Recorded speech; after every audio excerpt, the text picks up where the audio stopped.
We cannot escape our fate. Our future will depend on our ability to confront it not with panic, outrage, or denial, but with patience, reflection, and love.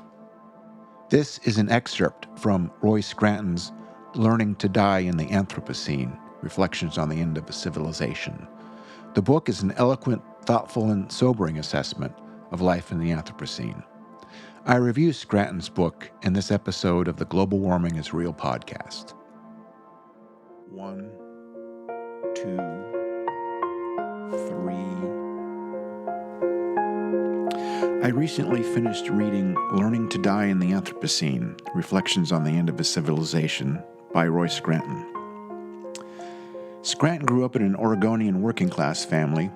A college dropout, wanderer, and Iraq War veteran, he returned from his 14-month deployment, completed his undergraduate degree, earned a master's at the New School for Social Research, and a PhD in English at Princeton University. Scranton is an eloquent writer, allowing us to contemplate our time and circumstance in the broad context of history, philosophy, and psychology. His worldview is informed by his experience in Iraq. Learning to die isn't easy, Scranton writes. In Iraq, at the beginning, I was terrified by the idea.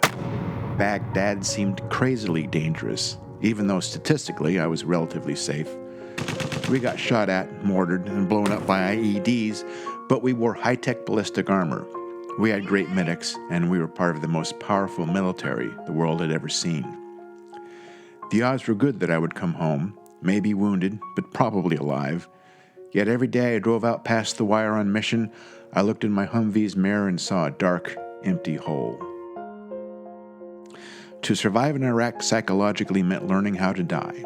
Every morning, Scranton looked into the dark, empty hole of the future and pressed on past the wire, prepared to meet his fate.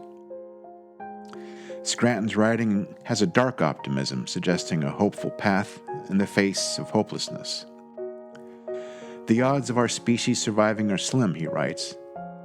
The trouble we find ourselves in will likely prove too intractable for us to manage well, if we can manage it at all.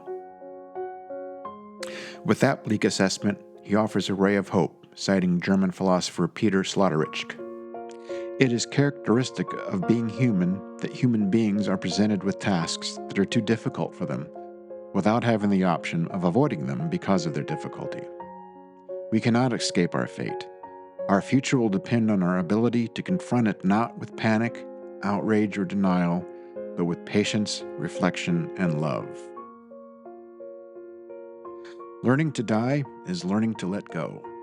Learning to live, survive, and maybe even thrive, given whatever fate may hold, requires letting go of what binds us to an untenable denial of reality, raging at phantoms, and clinging to illusions.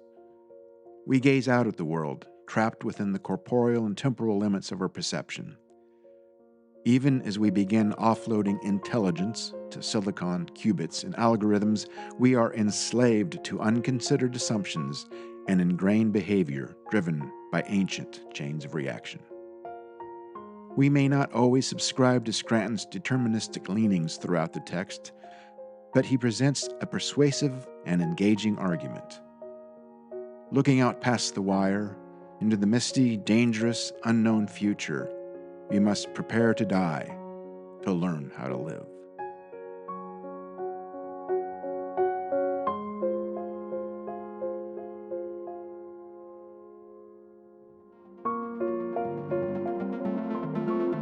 There's always more we can do to stop climate change. No amount of engagement is too little, and now, more than ever, your involvement matters. To learn more and do more, visit globalwarmingisreal.com. Thanks for listening. I'm your host, Tom Schoeneman. We'll see you next time on Global Warming is Real.